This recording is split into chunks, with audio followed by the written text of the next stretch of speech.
I'm tired of someone else's propaganda. I'm for truth no matter who says it. I'm for justice no matter who it's for or against. I'm a human first and foremost, and as such, I'm for whoever and whatever benefits humanity as a whole. Al-Hajj Malik al-Shabazz, also known as the late Malcolm X. There are those who insist that there is a conflict between science and religion, but I question whether anyone insisting such comprehends either science or religion. The function of both can be discerned, and I maintain the scientific method can assist in bringing about an understanding of religion. There are channels that promote science education on YouTube, such as the NCSE, the National Center for Science Education, vloggers such as Don Exodus 2 and Thunderfoot. The latter began as activists to expose the dangers of creationism. As such, does in fact promote a conflict between science and religion. Don Exodus 2 started his YouTube channel in order to serve as a reference for those who sought to defend science and debate creationism. He saw so much misunderstanding and misinformation about scientific issues and sought to provide clarity and well-reasoned arguments against creationist rhetoric. Thunderfoot also started out as an activist vlogger, and shortly thereafter the focus of his channel shifted towards refuting creationist claims. He gained considerable popularity with his series, Why Do People Laugh at Creationists? Venom Fang X, a radical Christian creationist blogger, was Thunderfoot's most notable opponent.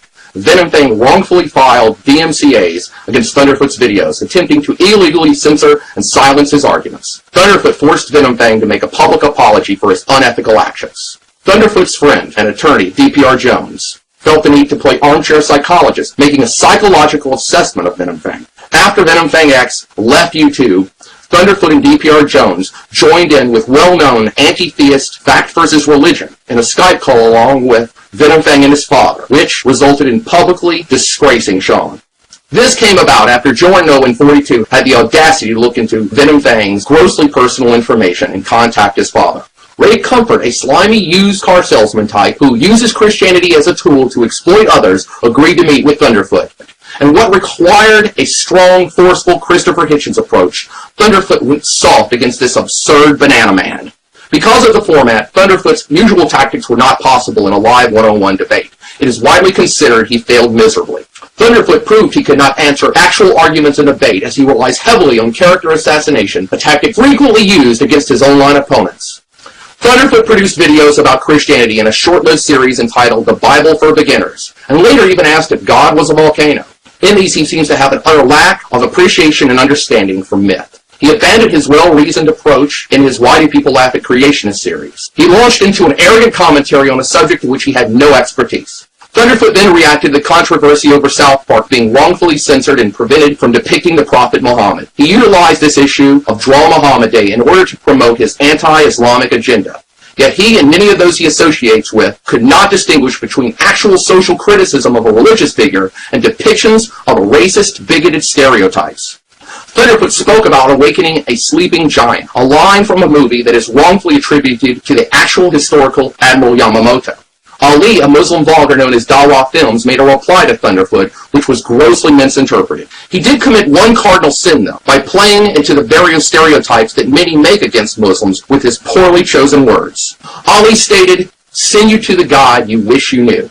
This was a grave error on Ali's part, and Thunderfoot capitalized on this and made it out to be a death threat, once again playing the fear-mongering card to his sycophants. Despite Ali's clarifications, as well as those by Conference Report, Jasper Abbey, and Tooltime 901, amongst many others, who have already explained this in detail, what Ali said was not a death threat, something Thunderfoot is well aware of. He continues to make this baseless and false accusation. Together for Peace sums up this mess quite well. Is Dawa Films' assessment of what you were saying correct? Is his assessment that you want to use this force, like nuclear force, for the purposes of destroying people who don't think like you, destroying Muslims and non-Muslims? Is that what you were saying? If that's what you were saying, then indeed, I stand behind what Dawa Films has said.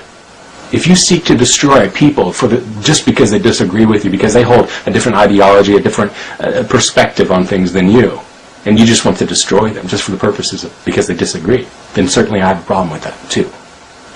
However, I just didn't get that that was what your video was saying. So given that that's not, assuming I'm correct, that that's not what your video was saying, then why are you taking this clip from his video and sensationalizing it and making it sound like he's threatening you? Instead of just merely saying, you know what, Dawa Films, that's not what I was saying. So it makes me wonder. I'm like, okay, now I'm confused. Was Thunderfoot's video what seemed to be clear to me? Is that what he was really saying, or is it not clear? And what Dawa Films is indeed sort of what Thunderfoot meant by it. But no, you don't do any of that. Instead, sensationalist mischaracterization of what Dawa Films says in the entirety of his video. I have little respect for that type of approach. Thunderfoot still continues to insist that Ali, who he refers to as a, quote, primitive lowlife, believes his religion mandates the right to kill innocent people. He even refers to Islam as, quote, some barbaric Middle Eastern cult, end quote. Thunderfoot fails at proving his absurd accusation beyond a reasonable doubt, while turning this into nothing but a semantics game, which of course only Thunderfoot is exclusively capable of interpreting accurately. He smears Ali and all Muslims, saying that actions by them are ones that even hate groups stay clear on. YouTube vlogger Happy Cabby implied to Ali that Thunderfoot contacted the FBI regarding a death threat. Thunderfoot was asked to verify this in a blog TV show and refused to do so. Now Happy Cabby has suddenly changed his mind and said he was mistaken. Thunderfoot now says he never took a death threat that never even occurred in the first place seriously. We still don't know what happened, but we do know it is a crime to file a false claim with the FBI. Ali was targeted by Thunderfoot's sycophants with a hate campaign, which Thunderfoot has never publicly objected to. This has continued for 5 months, with Ali receiving death threats and excessive cyber harassment, despite his numerous attempts to clarify his statements and reason with his detractors. So why doesn't Thunderfoot wish to speak out against bigotry, cyberbullying, and harassment, all done in his name, an activity which he regularly complains about being carried out by theists in the name of God? Allegations were made that Ali was after Thunderfoot's personal information. Ali's search for information was never a secret, though. It was well known, as he did so publicly in full light. All the information Ali sought was in relation to who Thunderfoot was professionally, not where he was or could be found or any other grossly personal information. There was no malevolent intent whatsoever. Ali stated in the Skype chat log with Dixie Comic, and I quote, "I just want to make it clear because I have no interest in hurting him." Ali never was interested in any personal information. Ali only wanted to verify Thunderfoot's profession to understand who he was dealing with. As for the possibility of contacting Thunderfoot's employer, that was purely emotionally speculative on Ali's part. Ali has stated many times he would only take proper, appropriate legal action if solid evidence required him to do so after consulting an attorney.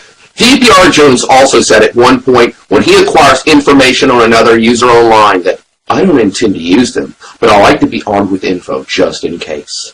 He dubiously obtained the grossly personal information of Venom Thing X through unspecified methods, and had the audacity to send holy water via Peter Popoff to his address. I also realized that I was wrong when I said in part 1 that I hadn't disclosed your information.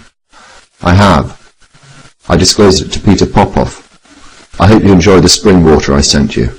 After seeking Venom's address and contacting his parents through Jordan Owen 42, he and Thunderfoot make the claim that Ali has crossed some inexcusable line. This is the absolute height of hypocrisy. DPR Jones and Thunderfoot have cried crocodile tears on this matter. There is also an accusation that Ali was interested in hacking Thunderfoot's secondary YouTube account, and such has been explained as joking by Ali. Ali is a Muslim, but to be stereotyped as an evil terrorist without a sense of humor is cynical and malicious. I question whether Thunderfoot is capable of telling the difference between humor, prose, and poetry, especially when it comes to religion and anyone who is religious. Regarding Islam, Thunderfoot states, quote, "I will see the world will be a better place when in 50 years, if this anti-science attribute to the religion is diminished or the number of people practicing the religion is diminished." Well, I've heard this argument before regarding atheism and homosexuality, how such is immoral, counterproductive to human civilization, and that the latter spreads disease. If only we could just educate these fools out of such nonsense.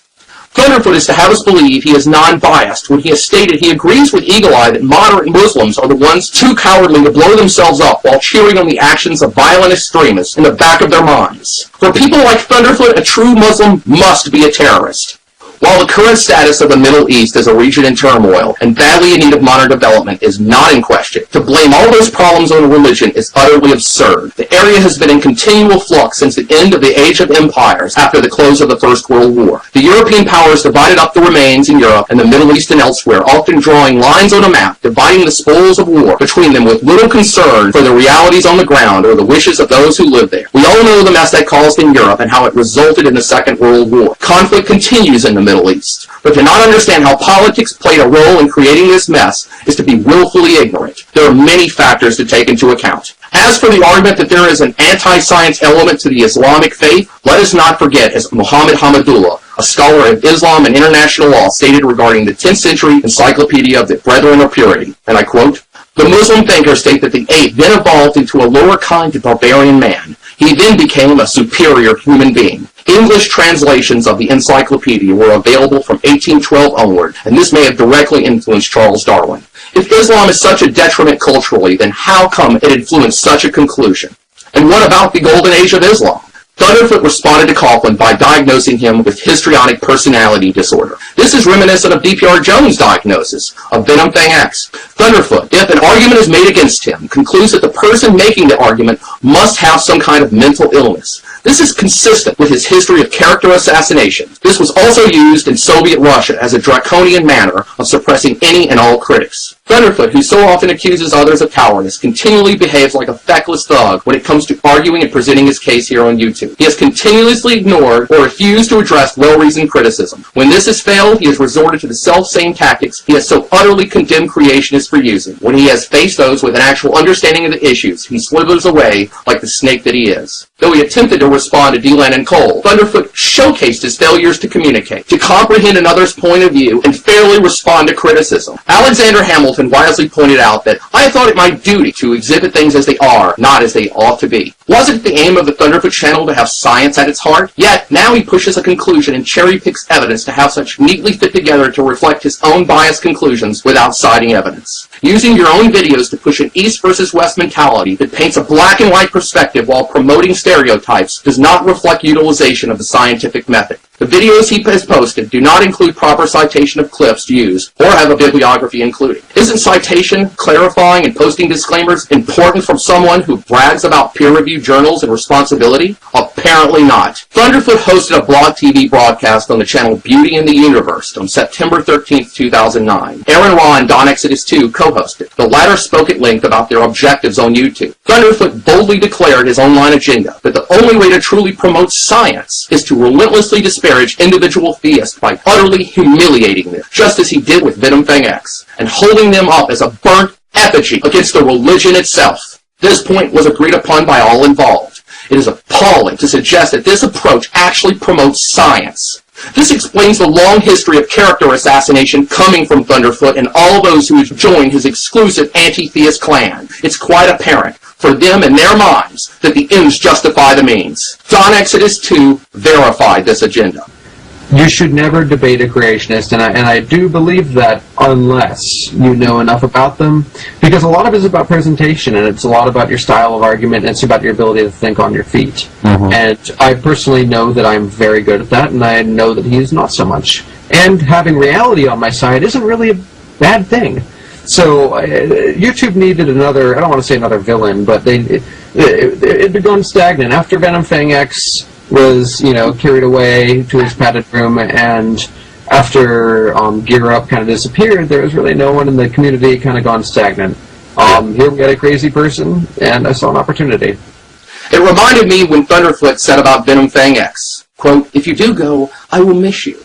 It will be hard to find someone as worthy as you for being the poster boy for creationist stupidity." Is it any surprise that Thunderfoot went from this ad hominem campaign of referring to Venom Thing X as PCS, the poster boy for creationist stupidity, to referring to Ali, Dawa Films, as PIS, the poster boy for Islamic stupidity? So, they play armchair psychologists, judging and condemning their targets as being mentally handicapped, maligning their character with droves of followers who harass and ridicule them to their breaking point. Is it conscionable to attack someone you believe to be mentally ill? Is it ethical to attack someone based on their inability to properly understand religious text? Is it scientific to preach certainty of absolute truth? I am for criticism of religion, but this isn't valid criticism. It's malevolent. Now the objective is no longer the advancement of science, but to prey upon others they deem to be intellectually inferior in order to inflate their own egos. Worst of all, they do so in the name of logic and reason. Thunderfoot and Don Exodus 2, you may be scientists offline, but you are certainly not scientists online with this vile agenda. Finally, consider what Tooltime 9901 recently noted. Socrates said that if he were ever to be shown to be wrong in an argument, it would be a benefit to him rather than harm, because the person that was right simply stays right. But Socrates would have been purged of one more false point of view.